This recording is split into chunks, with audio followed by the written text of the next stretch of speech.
first guest tonight has appeared in such films as First Wives Club and Honeymoon in Vegas. Now, her brand new HBO television series is called Sex and the City. Please welcome our pal, Sarah Jessica Parker.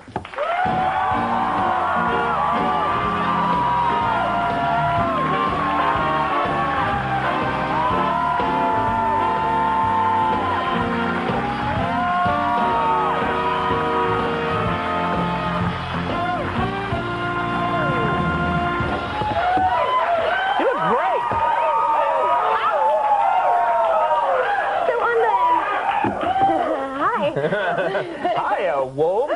What's going on? Oh, not much. Listen, on the monitor in the dressing room, your shirt looks a lot brighter. Crazier? It looks like tangerine sort of colored, which is very attractive. No, I mean, it suits you. And you have a sort of raspberry quality, which is nice also. And then it's like, well, and I'm sort of a watermelon-y thing. Yes. We're like a sorbet combo. Like at a restaurant when the waiter's like, will you care for any desserts? And you're just like, maybe just a selection of sorbets. Yeah, we're like those Fruit of the Loom guys. That's what we are. Now, anyway, everything okay? Everything good in your life? Everything's very good, thank you. Now, last time on your show, I don't know if I've had ever more comments about someone's appearance on a show. You came on the program, and we were supposed to talk about all kinds of stuff, all your projects, and you started talking about the Target store and how they have your favorite cheap perfume. And we talked about that the whole segment. And then the Target store ended up sending us each, Andy, you, and myself, a big box of stuff. Right, exactly. Well, yeah, and they were incredibly generous. Not only were they generous with the merchandise, but they also did give a lot of money to an organization that I've been working for. So it was great. They were sort of philanthropic and, you know.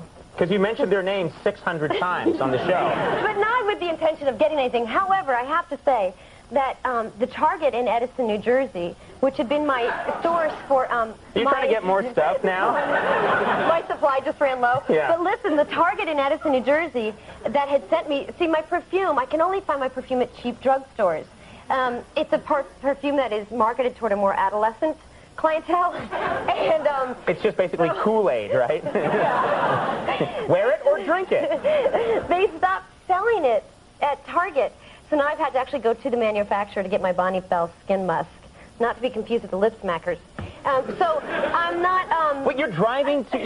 You're a star. You're driving to the manufacturer of the Bonnie Bell cheap perfume and watching them pour it into a vat. And could I just have a cup? And I'll be on my way. An atomizer in a cup. Yeah. No, I'm not driving there. Let's not confuse things. Okay.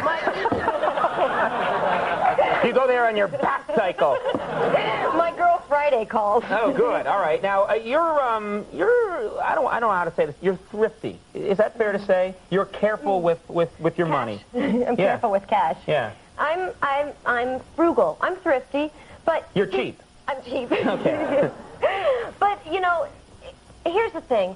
I didn't grow up with a lot of money, so I understand the value of the dollar. And who knows what this window of opportunity as an actress will provide.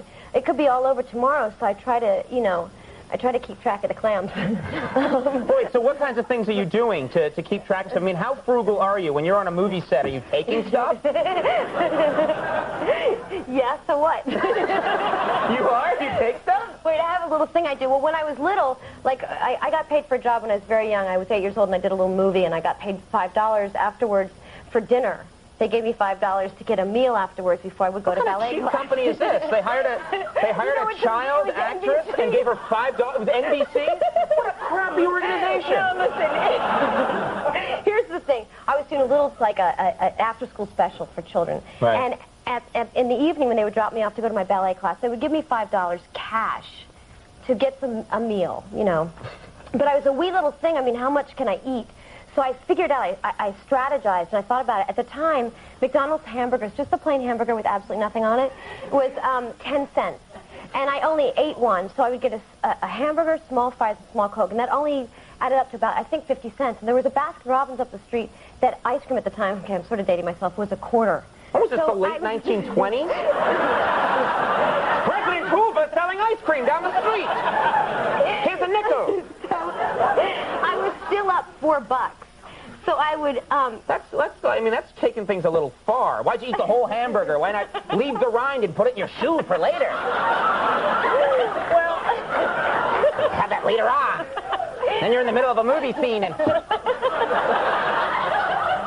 the hell is that? You're making jokes about poverty. You're right. I'm a terrible man. But well, to get to the point is... I bought all of your bubble gum. The plight of the poor is funny to me. But I would call it rat holing. I rat hold my cash. Okay. And I figured out that it's